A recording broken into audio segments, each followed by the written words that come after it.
I will not watch this thing alone, please. I want you to listen to this. I couldn't believe it. Please listen to this. Pay attention to it. Thank you. Are Nigerians parasites? In almost every country on earth, there is a Nigerian prisoner. However, no one wants to go to Nigeria. Moving abroad is the top 5 career categories in Nigeria. They have ruined their country so terribly that it has become uninhabitable. Police stations look like pigsties, whilst government buildings look like building sites. Corruption in Nigeria is no longer frowned upon. Instead, it is praised. Criminality is celebrated in every echelon of society. The people themselves do not elect decent Nigerians, they elect criminals. You know a country celebrates corruption and crime when it is 99% corrupt, but never has any top government official ever been convicted and imprisoned. In Nigeria, communication is conducted through screaming, hand gestures, and sometimes the fist way. You'd see diplomats, police, and military men fighting in public.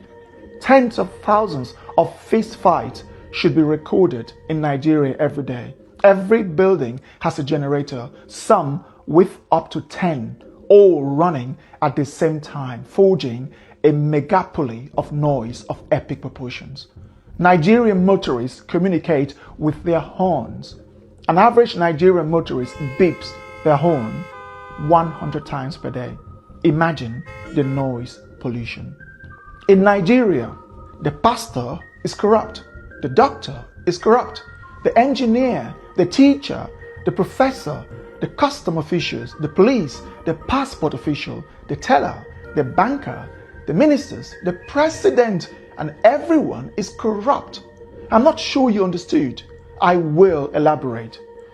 You can get to the Nigerian border with explosives, bribe the officials, and they'll let you in. You can bribe your way through your professors to give you the best grade. Bribe the passport officials to delete your name from the system and create a new identity for you. Or pay the police to arrest someone who annoys you. Nigeria is a complete shithole. Now imagine people raised under such chaotic system coming into your country. From the day they were born, they bribed their way through the authorities, school, and even employment. When a government job opening becomes available, the person in charge sells it to the highest bidder. You see, this is not talked about enough.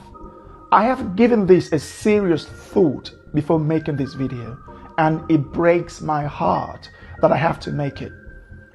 A Nigerian have no sense of queue, keeping the street clean, respect authority, law and order, or the faintest idea of customer service. There is only one thing on the mind of a Nigerian: make money and buy respect. They have succeeded in creating nations within their country.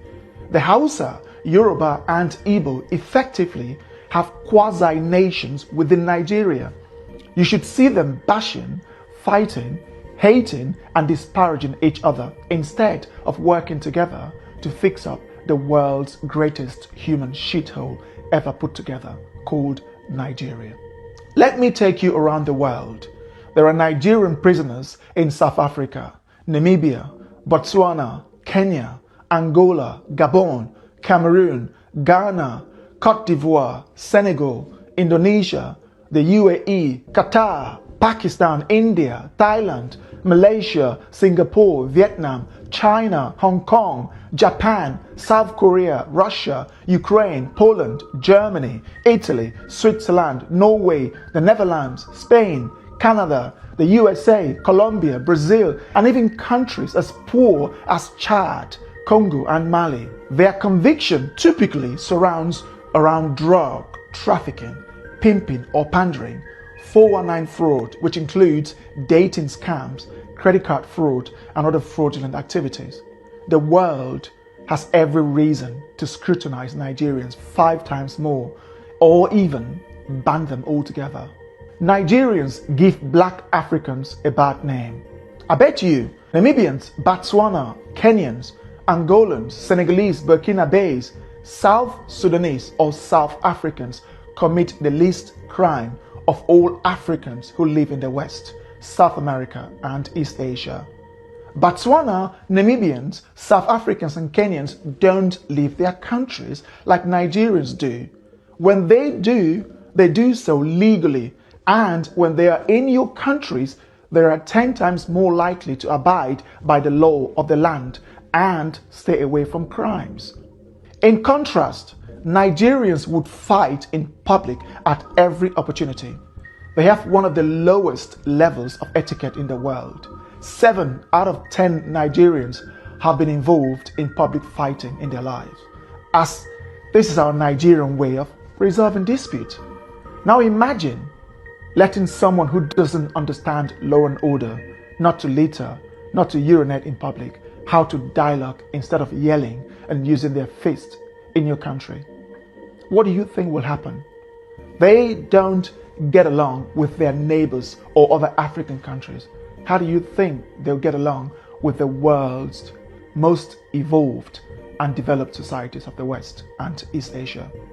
The Nigerian sees the humane laws of your country as a weakness to exploit. As with everything, nothing is 100%. I know this. There are some good Nigerians, but almost every Nigerian is infested with that corrupt mindset. Living in Nigeria, I have tried to find something good to sell to the world, but unfortunately, there are scarce. It is a land absent from progress. The Nigerian system is broken. Nigeria is not even a country. A Hausa person hates the Igbo person to the extent that they can wipe them out. The Igbo hate the Hausa in the same way.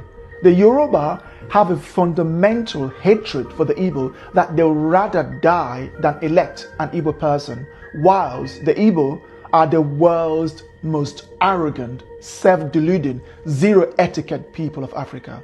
These 3 major ethnic groups, Hausa, Igbo, and Yoruba, each have over 40 million people, with the Hausa nearing 65 million. Now imagine putting Spain, England, and Poland into one country. Do you know the type of chaos you'd be creating? This is how Nigeria is.